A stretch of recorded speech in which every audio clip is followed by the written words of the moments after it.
The chair wasn't near the hallway. It was in the hallway. A cheap, cream-colored folding chair tucked between the coat closet and the kitchen, with my name written in perfect calligraphy. I had flown across the country, spent $800 on a flight, and bought a dress I couldn't afford just to match my sister's aesthetic. But as 140 guests laughed and toasted inside the ballroom, I was expected to sit with the caterers. My sister thought I was the reliable one who would just take the insult. She didn't realize that as I stood in that corridor, I wasn't just taking a photo of that chair for my records. I was sending it to the one person who could cancel the entire honeymoon she hadn't paid for yet. I didn't make a scene. I just walked to the coat check, retrieved my bag, and disappeared into the night. And by the time the first toast was made, her credit card was declined.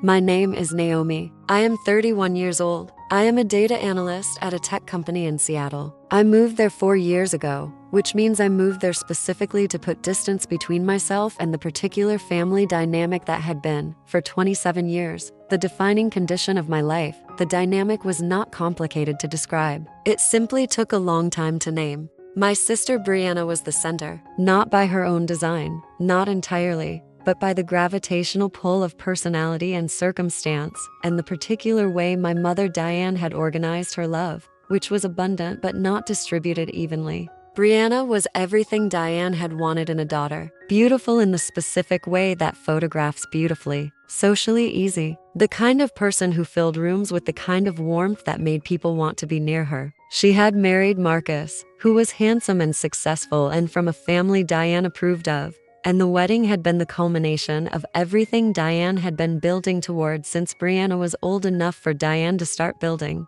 I was the other daughter, not ugly, not unpleasant, not a problem in the ways that create visible problems, just quieter, more interior, the kind of person whose presence registered differently than Brianna's, who had never been the daughter Diane organized around. I had understood this since I was 7 years old, had spent 24 years navigating it with the kind of careful, efficient grace that invisible children learn because the alternative is making noise, and making noise in a household like mine had costs that were not worth the expenditure. I had been the one who handled things, who did not complain, who showed up quietly and asked for nothing and managed her own expectations downward until expecting nothing was a form of protection. I had flown $800 worth of distance to attend my sister's wedding, and the seating chart had put me in the hallway. The hotel room was clean and quiet. I ordered room service, changed out of the dress, ate dinner at the small table by the window, and looked out at the city lights and felt, underneath the grief that was there and real, something I had not expected: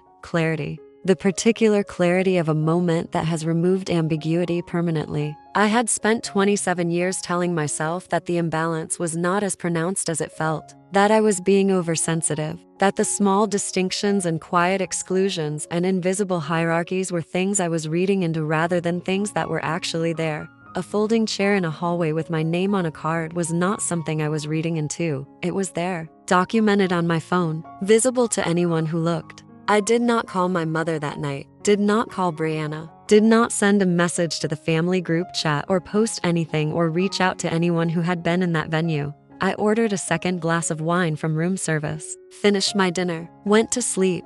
In the morning, I called the airline, changed my return flight to the earliest available, paid the change fee without resentment because it was the cost of leaving a situation clearly and completely, and the price was reasonable. I was on a plane back to Seattle by noon. What happened at the wedding after I left, I learned in pieces, through a cousin named Keisha who had been seated inside the reception hall and who had a conscience and a phone, and who sent me a series of messages over the following 48 hours that together assembled into a picture I had not been present for. My absence had been noticed approximately 40 minutes into the reception when someone went to retrieve me from the hallway and found the chair empty and the name card still sitting on the seat. Brianna had initially assumed I was in the bathroom, then that I had stepped outside for air. Then, when 20 minutes passed and I did not appear, that something had happened to me. My mother had called my phone 3 times. I had been on the plane by then, phone in airplane mode, 30,000 feet over the middle of the country. The coordinator had been consulted. The coordinator had spoken to the coat check attendant, who confirmed that a woman matching my description had retrieved a coat and left the venue approximately 40 minutes into the reception.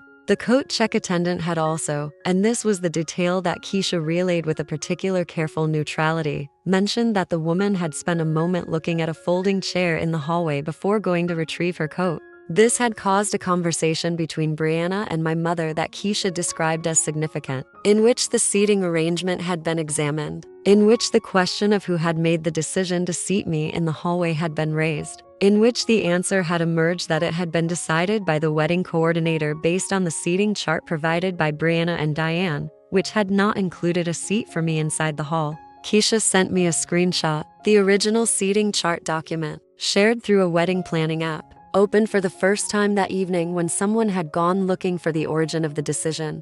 My name was not in the chart, not at a table, not at a seat anywhere in the room. There had been a note beside my name in the planning document that said hallway seating confirmed, which was the kind of administrative language that is used when a decision has been made deliberately and recorded cleanly. It had not been an oversight. It had been a choice.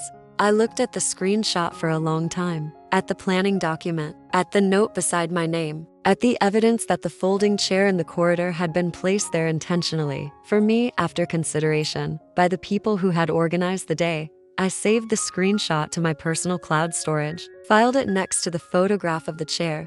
Then I closed the message thread, put down my phone, sat in my Seattle apartment in the quiet of a Sunday afternoon and let myself understand what I was understanding. Brianna called on Monday. I let it go to voicemail. She said she was sorry, that she did not know how it happened, that the coordinator must have made an error, that she had been devastated when she realized I had left. I noticed the passive construction. The coordinator must have made an error. Not I am sorry I made a decision that put you in a hallway. Not I made a mistake and it was mine. But an error that had happened to occur without agency, without authorship, without anyone to hold accountable.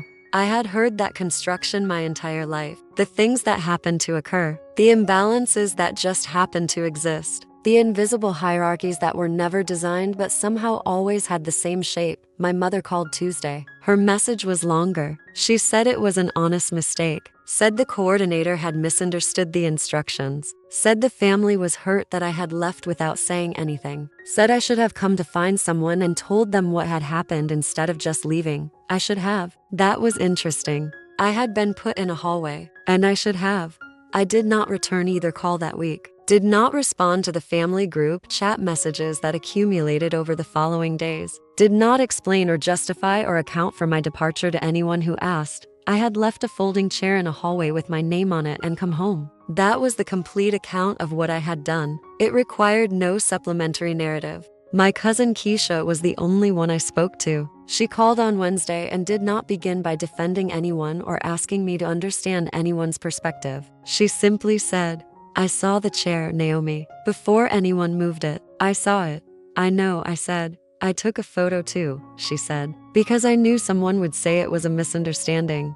That was the thing about Keisha. She knew the family. She knew the shape of the misunderstandings that just happened to occur. She had been watching them her whole life too, from a slightly different angle. "Thank you," I said. "What are you going to do?" "Nothing dramatic," I said. "Just what I have been building toward." She knew what I meant. I had told her, over a long phone call 3 months earlier, about the decisions I had been making quietly, about the particular kind of distance I had been constructing between myself and the family dynamic that had organized itself around my exclusion for 3 decades. I had not told anyone else, had not announced or explained or issued warnings. I had simply been building. What I had been building was not revenge. I want to be precise about that because it matters for understanding what I did and what I did not do. I had a therapist I had been seeing for 2 years, a woman named Dr. Patricia Cole, who had helped me understand, slowly and without forcing any particular conclusion, the cumulative weight of a lifetime of being the secondary daughter, of having my needs consistently deferred to Brianna's, of having my presence treated as something that could be arranged around other priorities rather than something that warranted its own consideration.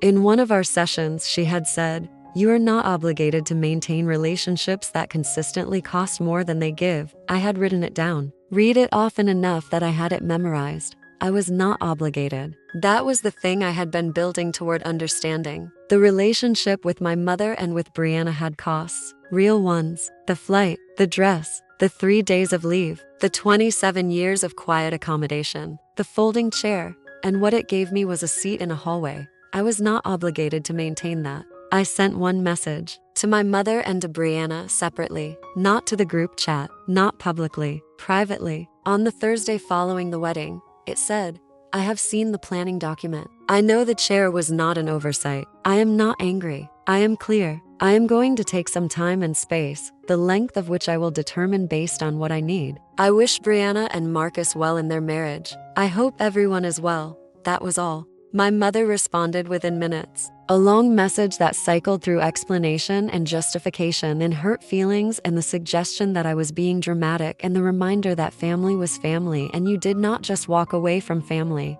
I read it, did not respond. Brianna responded the next morning. Her message was shorter. It said, I am sorry you feel that way. I am sorry you feel that way was not an apology. It was an acknowledgement that I had feelings without accepting any responsibility for the cause of them. I had heard variations of that sentence my entire life. I did not respond. The time and space I had mentioned in my message extended naturally. Weeks became months. I did not call, did not visit, did not attend the family Thanksgiving that my mother organized and to which I was invited. In a message that did not mention the wedding or the chair or the planning document, I spent Thanksgiving in Seattle, cooked for myself and for 2 friends who were also away from their families that year, made too much food and ate leftovers for 3 days and felt, in the extra-ness of the food and the smallness of the gathering, something that felt more like family than many of the holidays I had spent in my mother's house, performing the role of secondary daughter. My aunt on my mother's side called in December. She was 63 and had been watching the family dynamic for 30 years and had opinions about it that she expressed with the frankness of someone who had decided that age had earned her the right to say true things.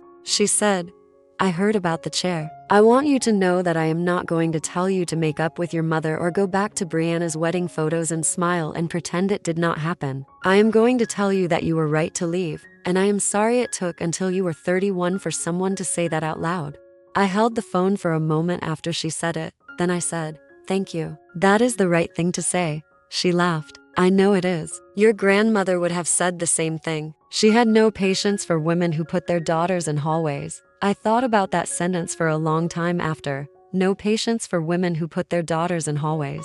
It was, in a single sentence, the clearest description of what had happened that I had encountered. I went back to Seattle, kept working, kept building the life I had been quietly constructing for years. Good work, real friendships with people who had chosen me specifically rather than inherited me as a family obligation. A therapist who helped me understand things. An apartment that was mine. Brianna and Marcus sent a Christmas card, a photo of them at some tropical location, smiling in the specific way that people smile in holiday photos. On the back, Brianna had written, we miss you. We hope you will come home soon. I put the card in a box with other things I was not ready to discard and not ready to display. Set it in the closet shelf. I was not ready to go home. I was not sure what home meant anymore in a context where the people in it had put my name on a folding chair in a corridor and called it seating. My mother called on my birthday in February, left a voicemail that was warm and careful and did not mention the wedding, sang happy birthday in the slightly off-key way she had sung it every year of my life.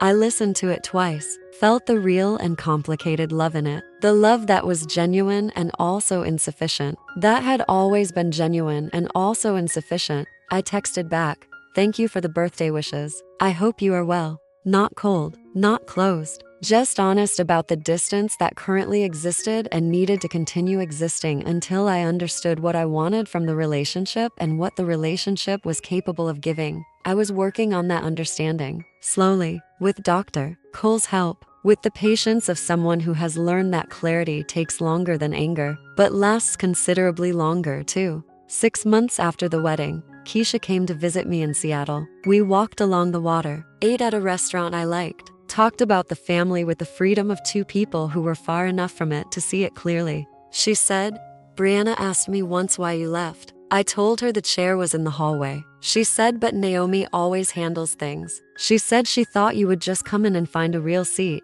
I looked at the water for a moment. She thought I would handle it. I said, yes. She thought I would see the chair in the hallway and just find my own way around it. That is what she said. I thought about that. About a lifetime of being the one who handled things, who found her own way around obstacles, who made accommodation for the arrangement rather than requiring the arrangement to accommodate her. Brianna had planned a wedding with 140 people and a seating chart and 18 months of preparation and a color palette and a dress code, and had not included a seat inside for her sister, and had assumed when it came to light that her sister would handle it. That was, in a strange way, the most honest thing anyone had said about the situation. It named exactly what the dynamic had always been. Naomi handles things. Naomi does not require accommodation. Naomi will find her own way around whatever the arrangement is, until the day she does not. Until the day she photographs the chair and retrieves her coat and calls a car and changes her flight and goes home. I am 31.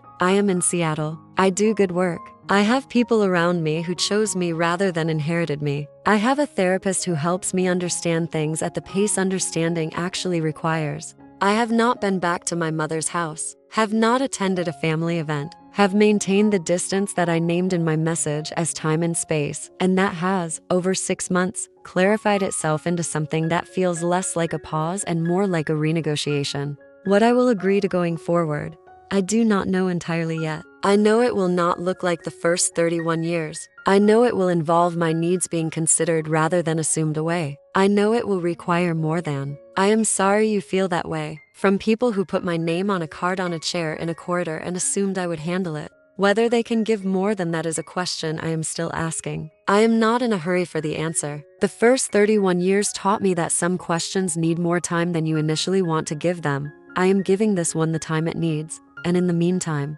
I am here, in my life, in my city, in a chair that is inside the room. That is the only ending I was ever asking for. Here is what I want to know. If you arrived at your sibling's wedding and found that you had been seated in the hallway while 140 other guests sat inside, would you have done what I did and left quietly? Or would you have walked into the reception and made them account for it in front of everyone? Some people say you should always confront these things directly and make people face what they have done. Others say that leaving is its own kind of statement, and that sometimes walking away is louder than anything you could have said. Do you think I was right to leave without saying a word? Or should I have gone inside and demanded an explanation? And the question that keeps me awake sometimes, when the people who should know you best assume you will just handle whatever they give you, is that their failure or yours for having handled it so well for so long? Tell me your honest answer in the comments.